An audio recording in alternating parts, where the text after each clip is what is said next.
A graça e a paz vos sejam multiplicadas. Bom dia!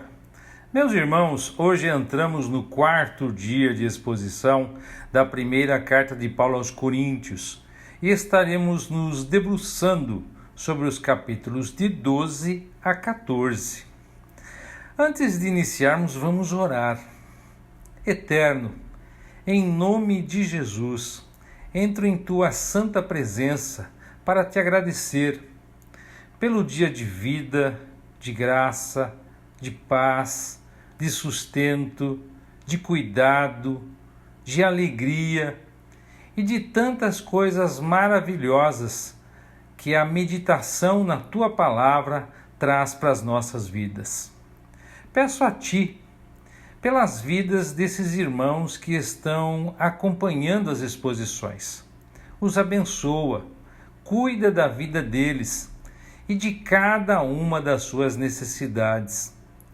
Mas, sobretudo, os alimenta e fortalece com a palavra que sai da tua boca. Que assim como eu, eles possam dizer como o salmista: ó, quanto amo a tua instrução, é o meu prazer de todo dia. Pai, nos abençoa nessa jornada. É o que eu te peço e já te agradeço. Em nome de Jesus. Amém. Queridos, o capítulo 12 começa com uma declaração interessante de Paulo. Pessoalmente, eu acho que na igreja de hoje, uma das áreas onde existe a maior ignorância é na área dos dons espirituais e sua operação dentro da igreja. Essa ignorância está de dois lados. Haja visto que normalmente dividimos a igreja em dois grupos principais: pentecostais e tradicionais ou igrejas históricas. Dentro das igrejas pentecostais, há muito abuso dos dons do Espírito, porque as pessoas desconhecem sua verdadeira operação dentro da igreja.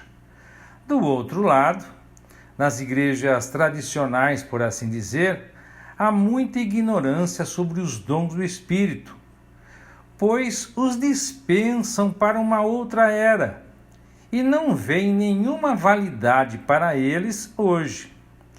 Então, onde Paulo diz: não quero que você seja ignorante, isso é triste, mas verdadeiro. Nós podemos ver essa ignorância até hoje. Paulo, atento ao histórico pagão dos coríntios, discutiu o propósito e a natureza dos dons espirituais, para que eles não fossem enganados pelos falsos profetas que afirmavam falar em nome de Deus. Ele começou explicando apenas o que são dons espirituais. Bom, mas antes de mais nada, eu gostaria de dizer que eu vou me ater ao básico nesse texto tão rico, porque se fosse explicar detalhadamente o capítulo 12, por exemplo, nós ficaríamos algumas horas nele. Mas vamos lá. A primeira orientação de Paulo é que ninguém que fala pelo Espírito de Deus afirma que Jesus é anátema. Por outro lado, ninguém pode dizer Senhor Jesus senão pelo Espírito Santo. Em outras palavras, o Espírito Santo sempre vai testificar e exaltar o Senhor Jesus. Segundo, a diversidade de dons, diversidade de ministérios e diversidades de operações, mas o Espírito é o mesmo.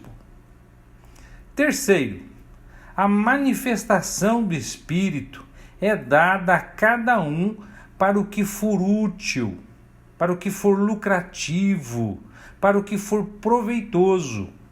E aqui vale uma perguntinha. Um crente virar cambalhota na igreja se encaixa no critério de Paulo? Vamos para frente. Quarto, Paulo fala dos dons também em Romanos 12 e Efésios capítulo 4.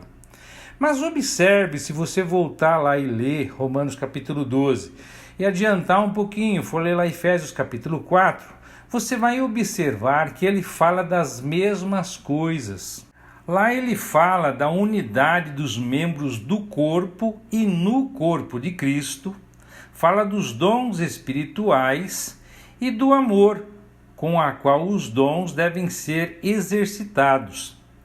Eu vou até usar aqui a conclusão de Paulo na carta aos Efésios, no capítulo 4, versos de 12 a 15, e compartilhar esses versos com vocês. Ele diz lá no verso 12 do capítulo 4, querendo o aperfeiçoamento dos santos para a obra do ministério, ou desempenho de seu serviço, para a edificação do corpo de Cristo, até que todos cheguemos à unidade da fé e do pleno conhecimento do Filho de Deus, a perfeita varonilidade, à medida da estatura completa de Cristo, para que não mais sejamos como meninos, agitados de um lado para outro e levados ao redor por todo o vento de doutrina, pela artimanha dos homens, pela astúcia com que induzem ao erro. Mas seguindo a verdade em amor, cresçamos em tudo naquele que é a cabeça, Cristo. Aleluia! Bendito seja Deus. Mas continuando, queridos, então cada cristão tem pelo menos um dom espiritual. Isso nós podemos ler tanto no verso 7 do capítulo 12 como no verso 11.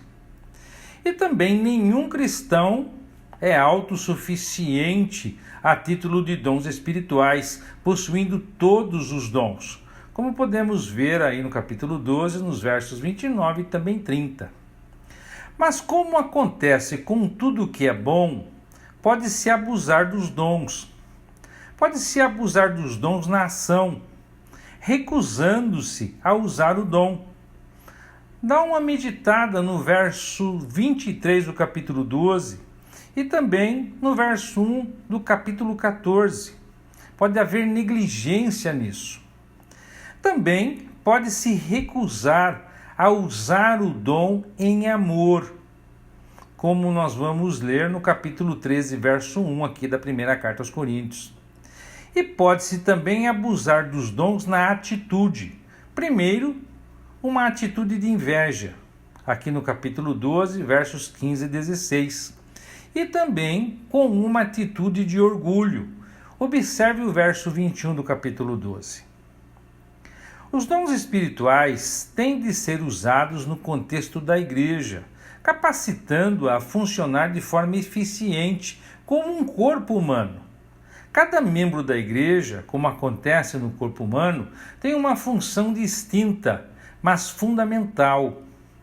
Nem o corpo humano, nem o corpo da igreja conseguem ser eficientes a menos que todos os seus membros trabalhem em harmonia, em sincronia.